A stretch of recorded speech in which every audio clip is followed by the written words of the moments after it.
nakuha din po natin na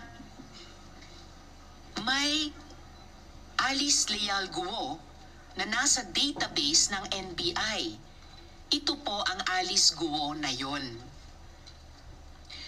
Friends, I want you all to take a good hard look at this document.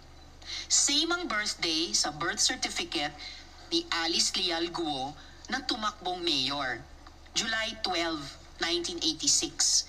Pareho ang spelling ng pangalan, pero ibang-iba ang mukha.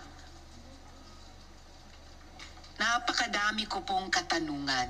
Is it a coincidence na may dalawang Alice Leal Guo na pinanganak on July 12, 1986 sa Tarlac?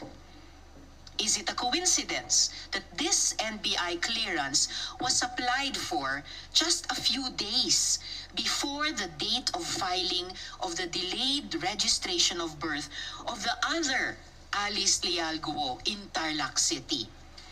Or is this a case of stolen identity? Has Guo Haping assumed the identity of a Filipino woman and then nearly a decade later run for public office?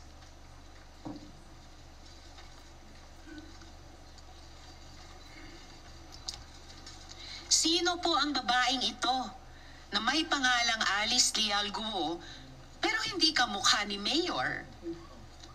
Nasaan na po siya ngayon? Bakit kailangan ni Guo Haping nakawin ang pagkatao ni Ms. Alice Leal Guo kung meron na siyang validly issued investor's visa na papahintulutan siyang mamalagi dito? Which leads us to our next question. How large and what is the nature of Alice Guo's networks? May ebidensya na tayong nakita na may link ang Bamban Pogo Hub to Clarkson Valley. Isang pogo na atin ang naunang na ocular na mayroong mga video room at mga models para sa love scam. Si Huang Ziyang na incorporator ng Baofu at Pogante ng China